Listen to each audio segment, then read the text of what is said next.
বনি আব্দে মানাফ, এগুলো হচ্ছে শাখা গোত্র। বড় গোত্রের নাম হলো কুরাইশ। তো কুরাইশের সামগ্রিক যে ক্ষমতা, এই ক্ষমতা আমাদের নবী আবার যিনি ছিলেন তিনি হলেন বনি হাশেম গোত্রের। কি? বনি হাশেম গোত্রের। এখন কুরাইশের সমস্ত ক্ষমতাগুলো বনি হাশেম গোত্রে চলে যাবে। ওই যে আপনার ঘরোয়া যুদ্ধ আর কি, মনে করেন গৃহযুদ্ধের মতো, এই দল লেগে থাকে না, যে মোল্লাবাড়ি প্রধান বাড়ি এরকম লাগে না, পূর্ব পাড়া পশ্চিম পাড়া লেগে থাকে না, মানে পূর্ব পাড়া ওরা ক্ষমতা চলে যাবে, এই জন্য পশ্চিম পাড়ার লোকেরা পূর্ব পাড়াদেরকে ভালো জানার পরেও এদেরকে স্বীকার করে না, যেমনটা আবু সাহেল করছে। আবু জাহেল বলে যে বনু হাশেম গোত্রে সমস্ত কুরাইশের সমস্ত পাওয়ারগুলো বনি হাশেম গোত্রে চলে যাবে, সুতরাং আমি ঈমান আনবো না। আনে নাই। কিন্তু আপনারা জানেন এই নরাদমের অবস্থা কি হয়েছিল। বদর যুদ্ধের ভিতরে তার অবস্থা এমন হয়েছিল, মাআজ এবং মুআজ রাদিয়াল্লাহু তাআলা আনহুমা দুই ভাই যখন আবু জাহেলকে যখন ধরছে, এক ভাইয়ের বয়স 9, একটার বয়স 7, এই ছোট্ট বাচ্চা।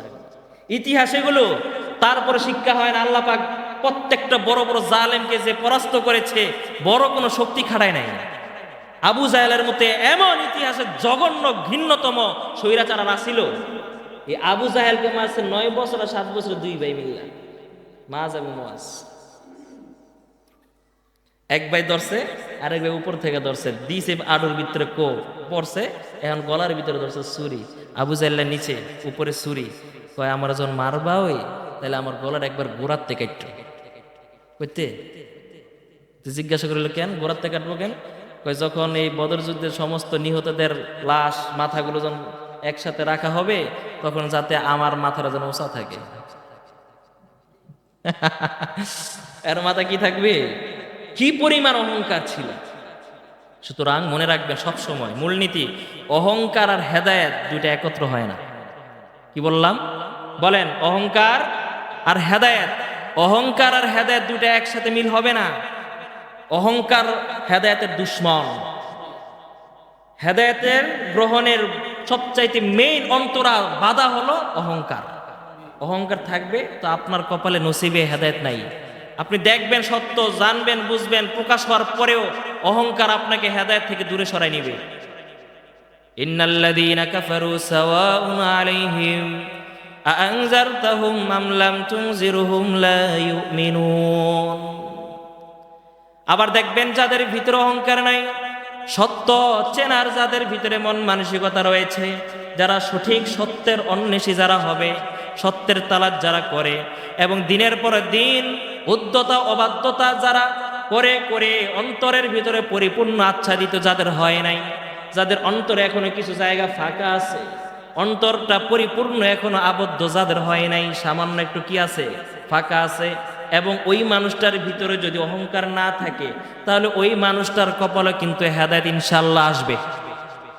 মনে করেন সেও গুনাহ করে দিনের পর দিন, কিন্তু এখনো অন্তরটা পরিপূর্ণ মলট হয় নাই, পরিপূর্ণ এটা প্যাকেজ হয় নাই, একটু জায়গা এখন কি আছে, বাকি আছে, এবং ওই মানুষটার ভিতরে সত্য চেনা গ্রহণ করারও মানসিকতা আছে। তাহলে এই মানুষটার নসিবে কোনোদিন সত্য আসলে সেই সত্য কি করবে, কবুল করবে। যেমন হযরত ওমর ইবনুল খাত্তাব রাদিয়াল্লাহু তাআলা আনহু ইসলাম অনেক দেরিতে গ্রহণ করেছে। খালিদ বিন ওয়ালিদ রাদিয়াল্লাহু তাআলা আনহু ইসলাম অনেক পরে গ্রহণ করেছে। খালিদ বিন ওয়ালিদ এমন এক বড় যোদ্ধা ছিল, উহুদের ময়দানে মুসলমানদেরকে পরাস্ত করার মতো কারো কোনো হিম্মত ছিল না। উহুদ যুদ্ধে একমাত্র মুসলমানদের পরাস্ত করার পিছনে একমাত্র যার হাত ছিল সে হলো খালিদ বিন ওয়ালিদ। সে আবু জাহেলের দলের, ইসলামের বিরোধী দল ছিল, বেঈমানদের দলের ছিল।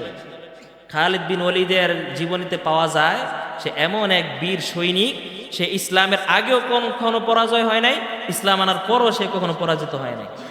সব সময় তার টেকনিক, তার এই পলিটিক্যাল বুদ্ধি বিচক্ষণতা, সে সব সময় সে এগিয়েছিল, কিন্তু তার ভিতরে অহংকার ছিল না। সে ইসলাম অনেক পরে তার ভিতরে অন্তরটা নরম হয়েছে, সত্যটা ফুটে উঠেছে, সে দেরিতে হলেও ইসলাম গ্রহণ করেছে। খালিদ বিন ওয়ালিদ রাদিয়াল্লাহু তাআলা আনহু।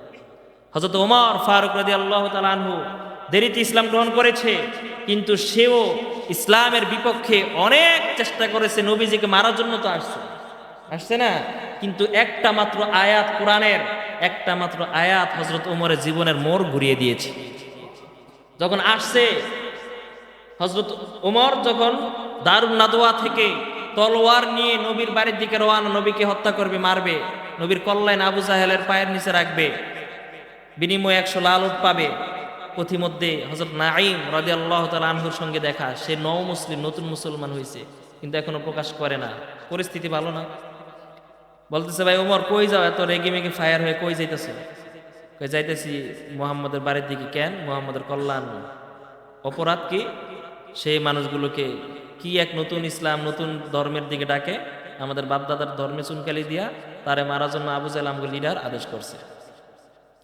তো ওই সাহাবী বলতেছেন, ঠিক আছে, এই অপরাধে যদি মুহাম্মদের কল্লা আনতে হয়, তাহলে আগে তো তোমার বোন এবং ভগ্নিপতির কল্লা কাটা দরকার, কারণ এই অপরাধে তোমার বোন এবং ভগ্নিপতিও তো অপরাধী। এই কালিমা তো তোমার ঘরে ঢুকে গেছে। এই কথা শুনে হযরত তোমরা আরো বেশি ফায়ার, সাথে সাথে রাস্তার মোড় ঘুরাইয়া নিজের বাড়ির দিকে রওনা করছে। ওই দিক দিয়ে ভিতরে স্বামী স্ত্রী দুইজন, হযরত ওমরের বোনের নাম ফাতেমা বিনতে খাত্তাব, তার বোনের নাম ফাতেমা ছিল। হযরত ফাতেমা বিনতে খাত্তাব রাদিয়াল্লাহু তাআলা আনহা তার স্বামীকে নিয়ে দুইজনে মিলে মুসলিম, যেহেতু তারা কোরআন চর্চা করতেছিল, তখন তো এরকম সুন্দরভাবে আপনার লিখিতভাবে ছিল না, ওই কাগজে পাথরে হাড্ডিতে এরকম ভাবে লেখা ছিল। তো দুইজন তারা মিলে মিলে কোরআনগুলো সুন্দরভাবে তেলাওয়াত করতেছে। দরজা লাগানো, ভিতর থেকে হযরত ওমরকে দরজা নক করলেন, ভিতর থেকে বলেন, কে? দরজা খোলা, আমি ওমর তোমার ভাই। না, দরজা খুলবো না। না, দরজা খোলো বলছি। খুলতে খুলতে একটু দেরি হয়েছে, এই দিক দিয়ে তারা কাগজগুলো সব লুকায় রাখছে। দেখলো তো ওমর নিয়ে নিবে, কিন্তু ওমর তো জাইন নেই আসছে। এরপর হযরত ওমর ঢুকলো, ঢোকার পর বলতেছে, তোমরা এখানে কি করতেছিলে, আমাকে সত্য সত্য বলো। বোন বলতেছে, না ভাই, এটা আমাদের স্বামী স্ত্রীর ব্যাপার, ঘরের ভিতরে খালি করে কি করা যায়, এটা কি তোমাকে বলা যাবে নাকি? হযরত ওমর কয়, না, চালাকি করবি না, আমি জানি তোরা কি করতেছিলি, ভালোভাবে বল, নইলে অবস্থা খারাপ হবে। বোন বলতেছে, ভাই ঠিক আছে, তুমি যখন বুঝোই জানোই, তাহলে আমরা শুনে নাও, আমরা দুজনে স্বামী স্ত্রী উভয়ে মিলে ওই যে মদিনার নবী মুহাম্মদুর রাসূলুল্লাহর উপরে ঈমান এনে মুসলমান হয়ে গেছে।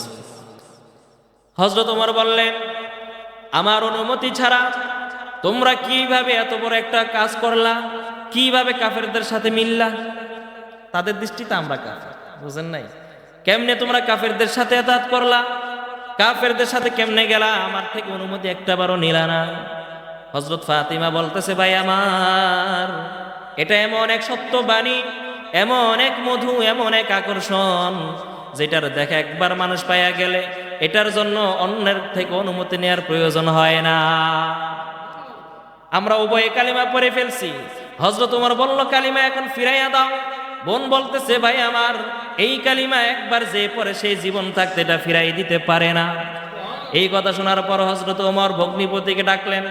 ভগ্নিপতিকে ধরে ভগ্নিপতির উপরে, গালের উপরে চপেটাঘাত একটার পর একটা যখন থাপ্পড় মারতেছিল, বোন নিজের সামনে তার স্বামীকে যখন এইভাবে মারতে দেখলো, এবার বোন প্রথমে নরম সরে গিয়ে হযরত ওমরকে গিয়ে বুঝাইলো, ভাই, এই অপরাধে যদি তুমি আমার স্বামীকে মারতে চাও, তাহলে এই অপরাধে আমিও তো অপরাধী, আমাকেও আগে মারো, এরপর তাকে মারো।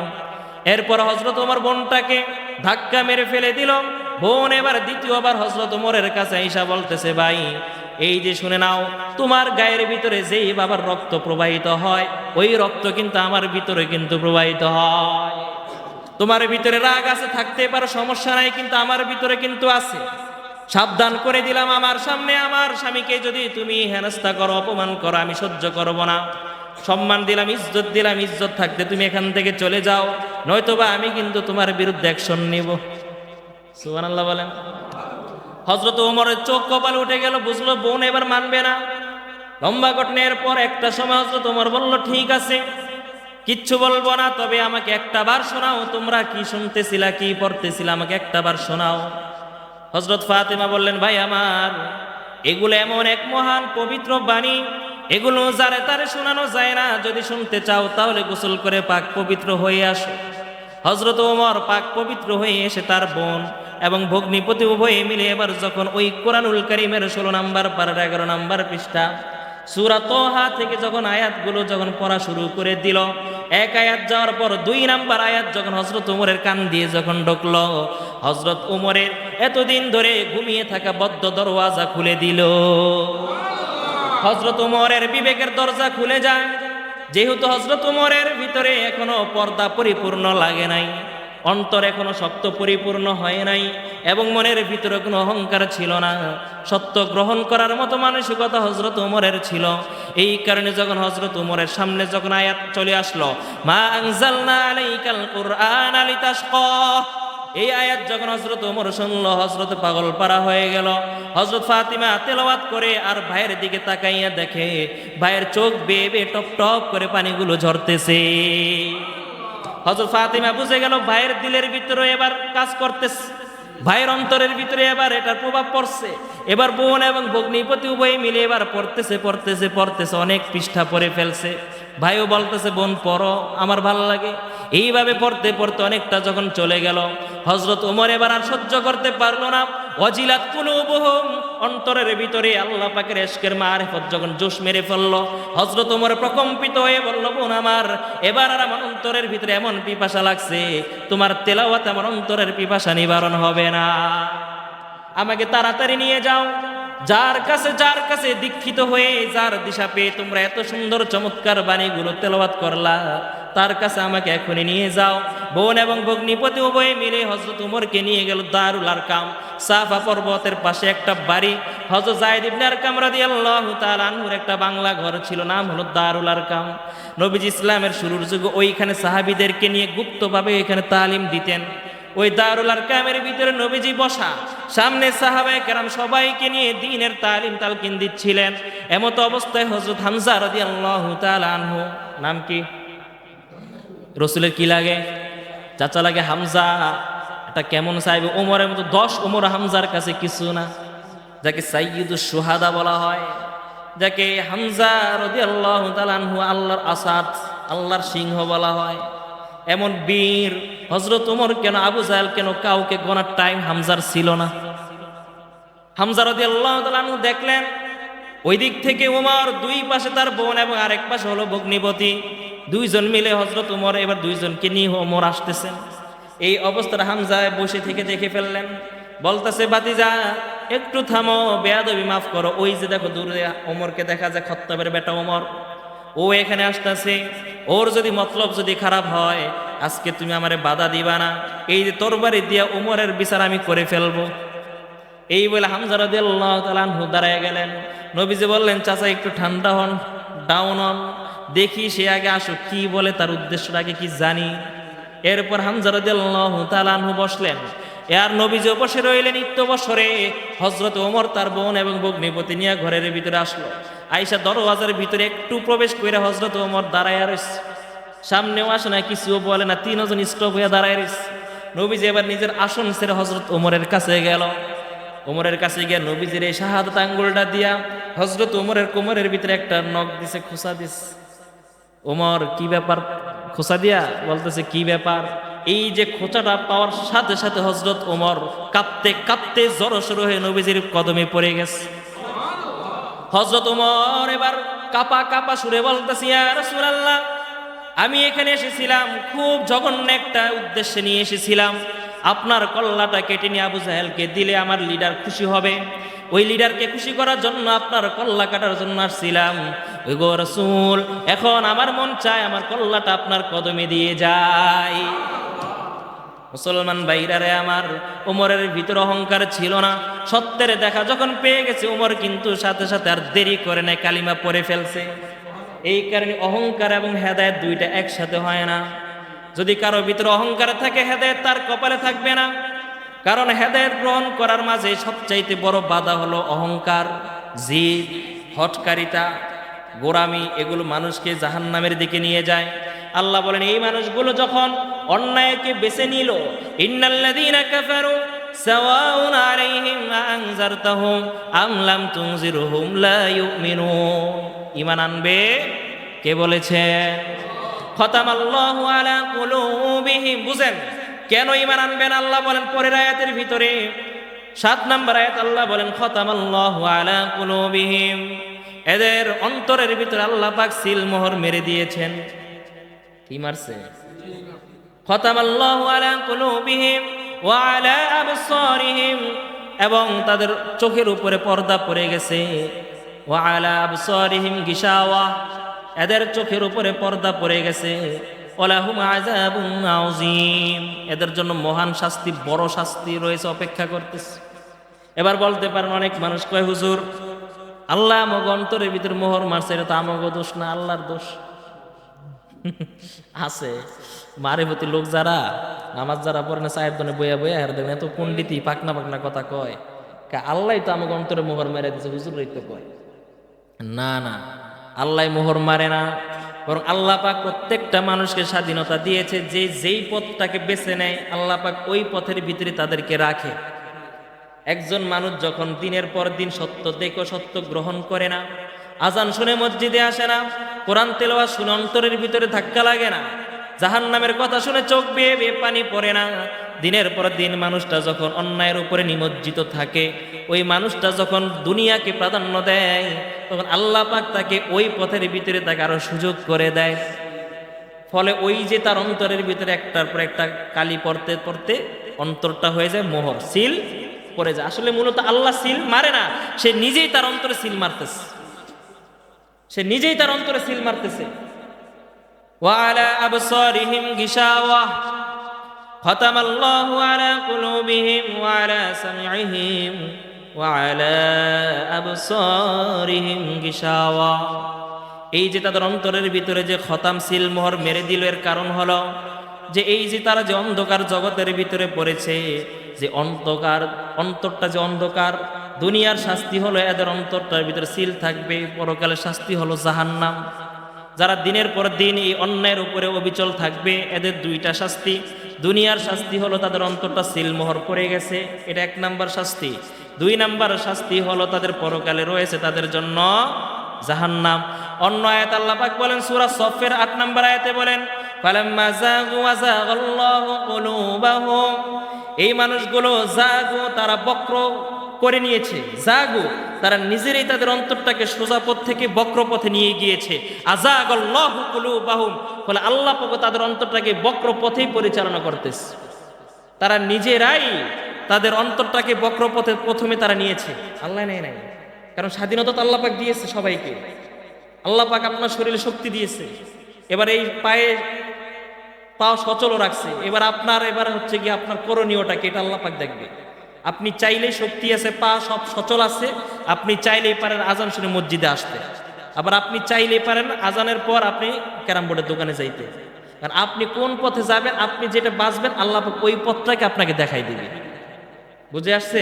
আল্লাহ পাক কাউকে জোর করে অন্তরের ভিতরে মোহর মারে না। তো এই অবস্থাটা যখন একটা মানুষের সব সময় চলে, যে এই মানুষটা সব সময় ক্যারাম বোর্ডের দোকানে যায়, ওই বাগানে যায়, ওই বন্ধুদের আড্ডা চিপায় যায়, ওই চকে যায়, বিভিন্ন জায়গায় যায়, কিন্তু মসজিদে যায় না দিনের পর দিন, এবং ওই পিছনের কাজের উপর সে তওবাও করে না, অন্তরের ভিতরে একবার দাগ পড়তে পড়তে মোটা ভারী আবরণ পড়ে গেছে। এমন সিচুয়েশন যখন হবে হবে হবে হবে হতে হতে অন্তরটা যখন আচ্ছাদিত হয়ে যাবে, আবরণের যখন ঢেকে যাবে, এখন আর এটার ভিতরে হেদায়েত ঢোকার মতো কোনো ক্যাপাসিটি নাই, তাহলে এবার বুঝেন এই আবরণটাকে আল্লাহ দিয়েছেন, আপনি দিছেন, নিজেই তো দিছেন। কারণ স্বাধীনতা আল্লাহ পাক আপনাকে দিয়েছে, স্বাধীনতা অনুযায়ী আপনি যেই কাজটা করবেন ওই কাজের স্বাধীনতা আল্লাহ পাক আপনাকে দিয়েছে। অনেকে আল্লাহর হুকুম ছাড়া তো গাছের পাতাও লড়ে না, তো আমরা তো চুরি করে আল্লাহর হুকুমই করি। আল্লাহু আকবার। না, গায়ের জোর শক্তি আল্লাহ পাক দিয়েছেন, এই জোরটাকে তুমি কোন কাজে খাটাইবা, এটা হচ্ছে তোমার। প্যারাডক্সিক্যাল সাজিদ একটা বই, যেটা ব্যাপক পরিমাণে বেস্ট সেলার হিসেবে বইমেলা থেকে এটা প্রকাশিত হয়েছে 2016-17 মেবি। তো ওইখানে এক নাস্তিকদের সাথে এক আস্তিকের কথা, ওই নাস্তিক বলতেছে চুরি করলে তো মানুষ আল্লাহর হুকুমে চুরি করে,